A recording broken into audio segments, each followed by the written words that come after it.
दोस्तों, अधिक मास 2023 श्रावण मास में ही आ रहा है, जो कि 18 जुलाई मंगलवार से आरंभ होगा और 16 अगस्त बुधवार तक रहेगा।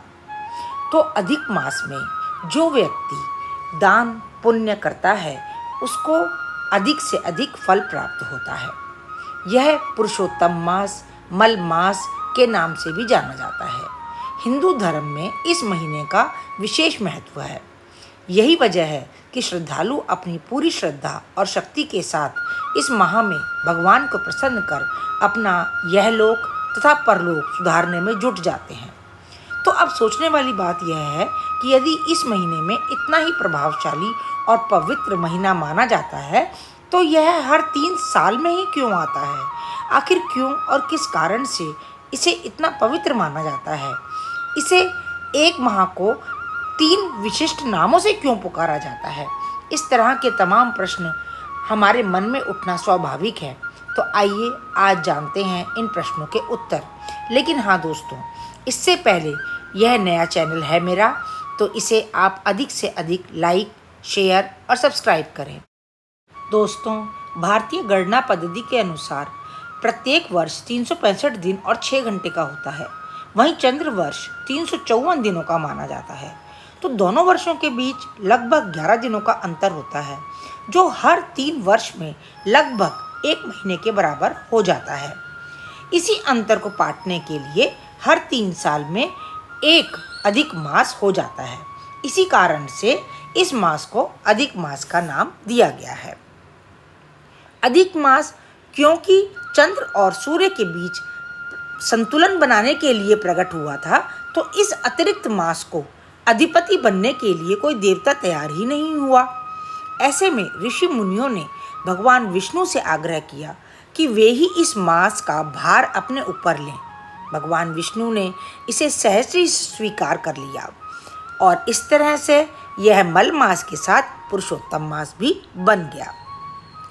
क्योंकि मल मास 13वां महीना होता है, जो कि 3 साल में एक बार आता है और 13 को अशुभ माना जाता है। इसीलिए इस महीने में शुभ कार्य न करके केवल ईश्वर से प्रार्थना, दान इत्यादि में ही पूरा माह लगाना चाहिए। तो दोस्तों, अब तो आप जान ही गए होंगे कि क्यों इस मास को मल मास, अधिक मास या पुरुषोत्तम मास कहा जाता है। दोस्तों, इस माह में उपासना करने का अपना अलग ही महत्व है। जो व्यक्ति इस माह में व्रत, पूजा और उपासना करता है, वह सभी पापों से छूटकर वैकुंठ को प्राप्त होता है। अधिक मास मलिन होने के कारण सभी पवित्र कर्म इस महीने में वर्जित माने गए हैं। माना जाता है कि यह इस दौरान हिंदू धर्म के विशिष्ट व्यक्तिगत संस्कार जैसे नामकरण संस्कार, विवाह इत्यादि नहीं करे जाते हैं। मलिन के कारण ही इसे मलमास कहा जाता है। अधिक मास के विषय में कई कहानियां भी प्रचलित हैं। एक बार राजा धनवा, जो बहुत ही पराक्रमी सदाचारी थे, जनता के प्रिय थे, शिकार पर गए और जब थक गए तो अपने घोड़े को एक वृक्ष से बांधकर और उसके नीचे आराम करने लगे। तभी वहाँ पर एक तोता आया और वह बार बार एक बात रटने लगा कि राजा, तू सांसारिक मोह माया, झूठी रौनक में क्यों फंसा हुआ है? अध्यात्म को कैसे प्राप्त करेगा? बार बार उससे यही रटन सुनकर राजा परेशान हो गया और वह अपने राज्य में आकर अपने आप को उसने एक कमरे में बंद कर लिया। ना कुछ खाया पिया और ना ही किसी से मिले। कुछ समय के पश्चात ऋषि वाल्मीकि उनके महल में पधारे। तब राजा ने उनको सारी बात बताई और अपनी परेशानी का कारण भी बताया। तब श्री वाल्मीकि मुस्कुराए और बोले कि मैं तुम्हें एक कथा सुनाता हूँ।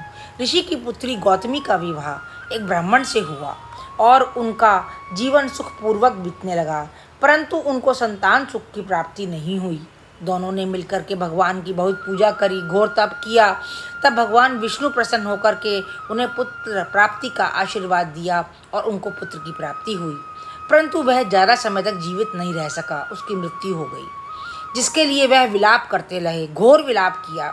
अकस्मात बिन मौसम के बरसात होने लगी और वह बारिश लगातार 1 महीने तक होती ही रही और वह दोनों भी बिना कुछ खाए पिए केवल और केवल विलाप ही करते रहे। तो यह जाने अनजाने अधिक मास का उपवास हो गया, और जिससे प्रसन्न होकर भगवान विष्णु स्वयं प्रकट हो गए और आशीर्वाद दिया कि तुम अपने पुत्र के साथ गृहस्थ आश्रम को जियोगे और उसके बाद तुम्हें स्वर्ग की प्राप्ति होगी, और फिर तुम्हारा जन्म राजा दृढ़ धनवा के रूप में होगा और तुम संसार के सारे सुख भोगोगे। जब तुम विष्णु भगवान को भूल जाओगे तब तुम्हारा यही पुत्र तोता बनकर तुम्हें याद दिलाएगा। यह सुनकर राजा संसारिक मोह माया छोड़कर अध्यात्म में लग गए। अधिक मास के विषय में एक प्रचलित कहानी और है। एक बार सूर्य देव अपने रथ पर सवार होकर के जा रहे थे। रास्ते में उन्होंने देखा उनके घोड़े बहुत ज़्यादा थक गए हैं।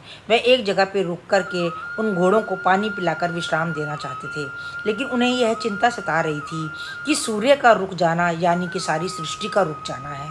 वह बिल्कुल रुकना नहीं चाहते थे। तभी उन्होंने सामने देखा कुछ गधे खड़े हैं और उन्होंने उन गधों को ही अपने रथ में हाँक लिया और पृथ्वी का चक्कर लगाने के लिए चल दिए। लेकिन आप सब यह जानते ही हैं कि गधे की चाल में और घोड़ों की चाल में कितना अंतर होता है। तो जो चक्र 12 महीने में पूरा हो जाना था वह गधों को रथ में हाँकने की वजह से 13 महीने में पूरा हुआ और मलमास कहलाया। दोस्तों, और भी अधिक प्रचलित कहानियाँ इस मलमास अधिक मास से जुड़ी हुई हैं, लेकिन आज हम अपना व्लॉग यहीं समाप्त करते हैं। आशा है आपको जानकारी अच्छी लगी होगी। यदि पसंद आए तो एक लाइक, शेयर और सब्सक्राइब तो बनता ही है। आप इसे परोपकार की भावना से कर सकते हैं, अपने रिश्तेदारों और दोस्तों के साथ शेयर कर सकते हैं। तो मिलते हैं अगले व्लॉग में, तब तक के लिए राम राम दोस्तों।